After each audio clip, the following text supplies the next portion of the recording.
지난밤도 모두들 평안하셨습니까? 6월 28일, 6월의 넷째 주일입니다. 어제에 이어서 오늘 계속해서 읽을 말씀은 사도행전 15장과 16장의 말씀입니다. 15장. 어떤 사람들이 유대아에서 내려와 형제 자매들에게 이렇게 가르치고 있었다. 모세의 관례에 따라 할례를 받지 않으면 여러분은 구원받을 수 없습니다. 그러자 적지 않은 의견 대립과 논쟁이 바울과 바르나바와 그들 사이에 벌어졌다. 그래서 형제 자매들은 이 문제에 대해 이렇게 결정했다. 바울과 바르나바 또 그들 가운데 다른 몇 사람이 예루살렘에 올라가서 사도들과 장로들을 만나도록 했다. 바울 일행이 교회에 파견을 받았다. 그들은 페니키아와 사마리아를 두루 다니며 다른 민족들이 주님께로 돌아온 일을 자세히 이야기해 주었다. 그렇게 하여 모든 형제 자매들에게 큰 기쁨을 안겨주었다.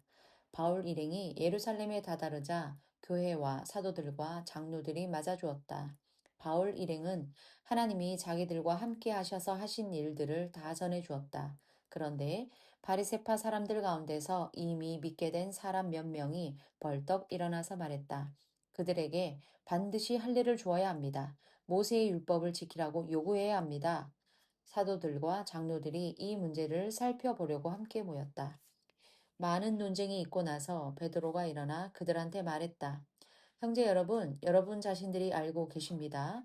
오래전에 여러분이 있는 데서 하나님이 결정하시기를 내 입을 통해서 다른 민족들이 복음의 말씀을 듣고 믿어야 한다고 하셨습니다. 또 마음을 아시는 하나님이 그들에게도 성령을 주셔서 그들을 인정해 주셨습니다. 우리에게도 그러셨던 것처럼요. 우리와 그들 사이에 아무런 차별을 두지 않으시고 믿음을 근거로 그들의 마음을 깨끗하게 해 주셨습니다. 그런데 이제 왜 여러분이 하나님을 떠보며 제자들의 목에다 멍에를 얹어 놓는 것입니까? 우리 조상들도 우리 자신들도 메고 갈 수 없었던 멍에를요. 주 예수님의 은혜를 통해서 구원받는 것이라고 우리는 믿습니다. 저 사람들도 마찬가지 방식으로 구원받습니다. 온 군중이 입을 다물었다. 그러고는 바르나바와 바울이 찬찬히 설명하는 것을 들었다. 바르나바와 바울은 하나님이 다른 민족들 가운데서 자기들을 통해 행하신 여러 징표와 놀라운 일을 다 이야기해 주었다. 바르나바와 바울이 말을 마치자 야고보가 받아 말했다. 형제 여러분, 내 말을 들어보십시오. 시몬이 찬찬히 설명했습니다. 하나님이 자신의 이름을 위해서 다른 민족들 가운데서 백성을 얻으시려고 어떻게 먼저 찾아가셨는지를요. 예언자들의 말도 이것과 맞아 떨어집니다. 성경에 적혀 있는 대로입니다. 이런 일들이 있은 뒤에 내가 돌아와서 다윗의 쓰러진 천막집을 다시 지을 것이다. 그 무너져 내린 것들을 다시 짓고 그것을 다시 똑바로 세울 것이다. 그러면 사람들 가운데 남아있는 사람들이 주를 찾아 나설 것이다. 다른 민족들도 모두 그럴 것이다. 내 소유로 불러낸 다른 민족들도 이런 일들을 실행하시는 주님이 말씀하신다. 이런 일들은 아주 오래전부터 알려진 것들이다. 그러므로 나 야고보는 이렇게 판단합니다. 하나님께로 돌아온 다른 민족 사람들을 쓸데없이 괴롭히지 말아야 합니다. 다만 그들에게 편지를 써보내어 우상에게 바쳐 더럽혀진 것들과 음란한 짓과 목 졸려 죽은 짐승과 피를 멀리하라고 해야 합니다. 오래전 세대부터 도시마다 모세를 널리 알려주는 사람들이 있기 때문입니다. 그들이 회당에서 안식일마다 늘 모세의 글을 읽어주니까요. 그때에 온 교회와 더불어 사도들과 장로들은 이렇게 하는 것이 좋다고 생각했다. 곧 그들 가운데서 뽑은 사람들을 바울과 바르나바와 함께 안티오키아로 보내는 것이다. 뽑힌 사람은 바르사바라고 불리는 유다와 실라인데 형제 자매들 가운데서 주도적 역할을 하는 사람들이었다. 그들의 손을 통해서 이런 편지를 써보냈다. 사도들과 장로들, 곧 여러분의 형제들입니다. 우리가 안티오키아와 시리아와 길리기아에 퍼져 있는 형제 자매들에게 이 편지를 써보냅니다. 다른 민족들 출신으로 믿어 형제가 된 여러분에게요. 안녕하신지요? 우리 가운데 몇몇 사람이 나가서 여러 말로 여러분에게 혼동을 불러일으키고 여러분 마음을 어지럽혔다고 들었습니다. 그러나 우리는 그들에게 그런 지시를 내린 일이 없습니다. 그래서 우리는 이렇게 하는 것이 좋다고 생각했습니다. 곧 한 마음으로 사람들을 뽑아서 우리의 사랑하는 형제들인 바르나바와 바울과 함께 여러분한테 보내는 것입니다. 바르나바와 바울은 우리 주 예수 그리스도의 이름을 위해서 자기들의 목숨을 내놓은 사람들이지요. 따라서 우리는 유다와 실라를 보냈습니다. 그들이 똑같은 것을 말로도 알려줄 것입니다. 성령님과 우리는 다른 어떤 짐도 여러분에게 더 얹어 놓지 않는 것이 좋다고 생각했습니다. 다만 이런 것들은 꼭 조심할 필요가 있습니다. 곧 우상에게 바쳐진 제물과 피와 목 절려 죽은 짐승과 음란한 짓을 멀리하는 것입니다. 이런 일이 없도록 여러분이 스스로를 지켜나가면 잘하는 것입니다. 평안하십시오. 그래서 그 사람들이 작별하고 그것을 떠나 안티오키아로 내려갔다. 그리고 회중을 함께 모아놓고 그 편지를 전해주었다. 소리내어 읽고 나서 그들은 그 권유에 기뻐했다. 유다와 실라 자신들도 예언자였으므로 형제 자매들을 많은 말로 격려했고 더 굳건하게 해주었다. 그렇게 얼마 동안을 지내고서 유다와 실라는 평안의 인사를 나누고 작별하여 형제 자매들을 떠났다. 자기들을 보냈던 사람들한테로 돌아갔다. 그러나 바울과 바르나바는 안티오키아에서 계속 지냈다. 또 다른 많은 사람들과 함께 주님의 말씀을 가르치고 좋은 소식으로 전했다. 며칠이 지나서 바르나바한테 바울이 말했다. 우리가 주님의 말씀을 널리 알렸던 모든 도시마다 되돌아가서 형제 자매들이 어떻게 지내는지 살펴봅시다. 그런데 바르나바는 마가라 불리는 요한도 함께 데려가려고 했다.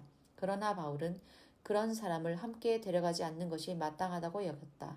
마가는 팜필리아에서 자기들한테서 떠났고 그 일을 위해 자기들과 함께 가지 않았기 때문이다. 날카롭게 다툰 끝에 그들은 결국 서로 따로 갈라서게 되었다. 바르나바는 마가를 데리고 배 타고 키프로스로 갔다. 한편 바울은 실라를 선택하여 데리고 떠났다. 그 이전에 형제자매들은 바울을 주님의 은혜에 맡겨드렸다. 바울은 시리아와 길리기아 지역을 두루 다니며 교회들을 더 굳건하게 했다. 16장 바울이 더베와 루스드라에도 도착했다. 그런데 보라, 어떤 제자가 거기에 있었는데 이름이 디모데였다. 그는 믿음 있는 유대아 여자의 아들인데 아버지는 그리스 사람이었다. 그는 루스드라와 이고니온에 있는 형제 자매들에게 평판이 좋았다. 이 사람이 자기와 함께 떠나기를 바울은 바랐다. 그래서 그를 데려다가 할례를 행했다. 그 지방에 있는 유대아 사람들을 생각해서였다. 디모데의 아버지가 그리스 사람이라는 것을 모두가 알고 있었기 때문이다. 그들이 여러 도시를 지나갈 때에 예루살렘에 있는 사도들과 장로들이 결정한 규정들을 사람들에게 전해주어 지키게 했다. 그래서 교회들은 믿음이 계속 강해지고 숫자가 날마다 계속 늘어났다. 그들이 프리기아와 갈라티아 지역을 두루 다녔다. 속주 아시아에서 말씀 전하는 것을 성령님이 막아서였다. 그들은 미시아 지역까지 다다랐을 때 비티니아 지역으로 가려고 했다. 그러나 예수님의 영이 허락하지 않으셨다. 그러자 그들은 미시아를 지나쳐 가서 트로아스로 내려갔다. 그런데 밤에 환상이 바울에게 보였다. 어떤 마케도니아 사람이 서서 바울에게 간청했다. 마케도니아로 건너와서 우리를 도와주세요. 바울이 그 환상을 보았을 때 곧바로 우리는 마케도니아로 떠나기를 힘썼다. 하나님이 우리를 부르셔서 그들에게 좋은 소식을 전하게 하시는 것으로 결론 내렸기 때문이다. 우리는 배로 트로아스에서 떠나 곧바로 사모트라케로 달려갔다. 다음날 네아폴리스로 갔다. 그리고 거기서 필리피로 갔는데 필리피는 마케도니아 지역의 첫째 도시로 로마의 식민지였다. 우리는 이 도시에서 며칠을 지내고 있었다. 안식일 날에 우리는 성문 밖 강가로 나갔다. 거기에 기도하는 곳이 있을 것으로 생각했던 것이다. 그러고는 우리가 앉아서 모여있는 여자들에게 말을 했다. 그들 가운데 이름이 리디아인 어떤 여자가 있었다. 두아디라시의 자주 옥감 장수로 하나님을 받들어 섬기는 여자였다. 그 여자가 듣고 있었다. 주님이 그의 마음을 열어 바울이 하는 말에 관심을 기울이게 해주셨다. 리디아가 세례를 받았고 그의 집안도 세례를 받았다. 그때 리디아가 간청하며 말했다. 저를 주님 잘 믿는 여자로 판단하신다면 제 집에 들어오셔서 머물러 주십시오. 그러고는 우리를 잡아 끌고 데려갔다. 우리가 기도하는 곳으로 가고 있을 때 점치는 영에 붙들린 어떤 여자 종과 마주쳤다. 그는 점을 쳐서 자기 주인들에게 많은 이익을 가져다 주고 있었다. 이 여자 종이 바울과 우리를 졸졸 따라오면서 외쳐댔다. 이 사람들은 더없이 높으신 하나님의 종들입니다. 우리에게 구원의 길을 널리 알려주고 있습니다. 이런 일을 그 여자 종이 꽤 여러 날 해오고 있었다. 그러자 바울이 몹시 성가시게 여겨서 돌아서서 그 영에게 말했다. 예수 그리스도의 이름으로 너에게 명령한다. 그 여자한테서 나와라. 그러자 바로 그 순간 그 영이 나왔다. 여자 종의 주인들은 자기들의 돈벌이 희망이 사라져버린 것을 보았다. 그래서 바울과 실라를 붙잡아 아고라 장터에 있는 관리들 앞으로 끌고 갔다. 그리고 그들을 치안 책임자들 앞에 데려가서 말했다. 이 사람들은 우리 도시를 크게 어지럽히고 있습니다. 이들은 유대아 사람들입니다.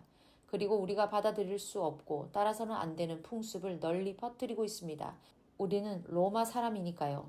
우리도 일제히 들고 일어나 그들과 맞섰다. 그러자 치안 책임자들이 바울과 실라의 겉옷을 찢어 벗기고는 매로 치라고 명령했다. 그들에게 매질을 많이 하고 나서 그들을 감옥에 집어넣었다. 그러면서 감옥지기에게 그들을 단단히 지키라고 지시해 두었다. 이 지시를 받고서 감옥지기는 그들을 가장 안쪽 감방에 집어넣었다. 또 그들의 발을 나무 형틀에 단단히 묶었다. 한밤중쯤 되어 바울과 실라가 기도를 드리며 하나님을 찬송하여 기리고 있었다. 죄수들이 귀 기울여 듣고 있었다. 그런데 갑자기 큰 지진이 일어났고 감옥터가 흔들렸다. 곧장 모든 감옥 문들이 열렸고 모든 죄수들한테서 묶어둔 사슬이 풀어졌다. 감옥지기가 잠에서 깨어나 감옥 문들이 열려 있는 것을 보고 칼을 뽑아 막 자결하려고 하고 있었다. 죄수들이 달아나 버렸다고 생각해서였다. 바울이 크게 소리질러 말했다. 스스로에게 아무런 해도 입히지 마세요. 우리가 모두 여기 있으니까요. 그러자 그가 횃불을 달라고 해서 감옥 안으로 뛰어 들어왔다. 그는 떨면서 바울과 실라 앞에 꿇어 엎드렸다. 그러고 나서 바울과 실라를 밖으로 데리고 나와서 말했다. 선생님들, 제가 무엇을 해야 구원받겠습니까? 바울과 실라가 대답했다. 주 예수님을 믿으십시오. 그러면 그대와 그대의 집이 구원받을 것입니다. 바울과 실라가 그에게 주님의 말씀을 전했다. 그의 집에 있는 사람들도 모두 같이 들었다. 그는 그날 밤 그 시간에 바울과 실라를 모셔가서 맞은 상처를 씻어주었다. 그리고 그와 그의 식구들 모두가 곧장 세례를 받았다. 또 그가 바울과 실라를 집 안으로 모셔가서 밥상을 차려드렸다. 그는 온 집안 사람과 더불어 하나님을 믿게 되어서 기뻐 뛰었다. 날이 밝자 치안 책임자들이 부하 관원들을 보내며 말했다. 저 사람들을 풀어주어라. 감옥지기가 이런 말을 바울한테 알려주었다. 치안 책임자들이 명령을 내려보내어 선생님들을 풀어주라고 했습니다. 그러므로 이제 나가서 평안히 가십시오. 그러자 바울이 그들한테 말했다. 그들은 우리를 적절한 재판 절차도 없이 사람들이 다 보는 데서 매질했습니다. 우리가 로마 시민권을 가진 사람인데도 말이지요. 그러고는 우리를 감옥에 집어넣었습니다. 그래 놓고서 이제 우리를 남들 모르게 놓아주려고 합니까? 안 됩니다. 그들이 직접 와서 우리를 데리고 나가라고 하십시오. 치안 책임자들에게 부하 관원들이 이 말을 보고했다. 그러자 그들은 두려움에 빠졌다. 바울과 실라가 로마 시민이라는 말을 들었기 때문이다. 그래서 그들이 와서 바울과 실라에게 사정사정했다. 그러고는 데리고 나가서 그 도시를 떠나달라고 부탁했다. 감옥에서 나온 뒤에 바울과 실라는 리디아한테 찾아갔다. 거기서 형제 자매들을 만나보고 격려했다. 그러고는 떠났다. 아멘. 성도 여러분 수고하셨습니다.